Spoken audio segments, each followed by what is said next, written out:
Hi, my name is John and I will be commentating this video. I know what you are thinking. Where is Nick? Well, Nick has better things to be doing. So why don't we get started? Welcome to the North and South in the 1800s. This time period is drastically different from our current time. This is because of the separation that occurred in the North and the South. This was mostly caused by the differences in beliefs within the people of the North and the South. Now we will touch on the main differences between the North and the South. These differences consisted of their economies, their ideas on slavery, their geography, and their populations. First, we will touch on their economies. We will first start with the North. The North's economy, just like the South's, started mostly with agriculture. This was because farming fed families and made money, which was very efficient. A little bit later in the early 1800s, the North transitioned to an industrial economy. An industrial economy refers to a period of growth within an economy or nation, when the importance of manufacturing reduces, and that of services, information, and research grows. This meant more efficient farming on top of all of the new possibilities for factories. Now we will move on to the South. The South's economy mostly consisted on agriculture, which mostly took place on plantations. In these plantations, slaves were used to do most of the work.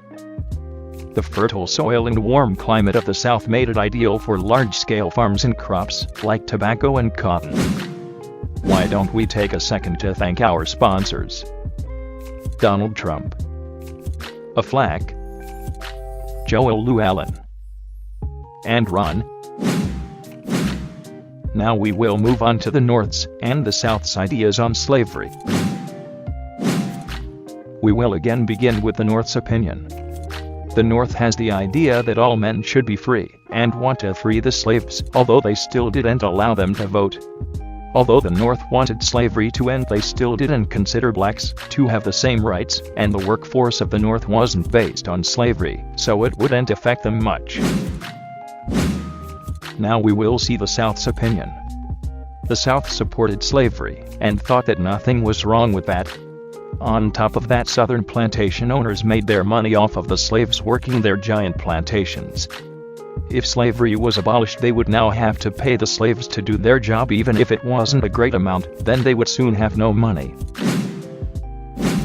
Now we will move on to the geography in the North and the South. We will once again start with the North. The North's seasons consisted of warm, humid summers and cold, snowy winters. The land in the North mostly coastlines full of bays and clear, fast rivers. In the 1800s, cities started to develop near rivers and bays. This led to them becoming trading centers. Now we will move on to the South's geography. The South's seasons were warm and sunny with long summers, mild winters, and tons of rain. The South's fertile soil made it ideal for growing crops. The climate in the South had almost the perfect conditions for agriculture, which thrived in the South.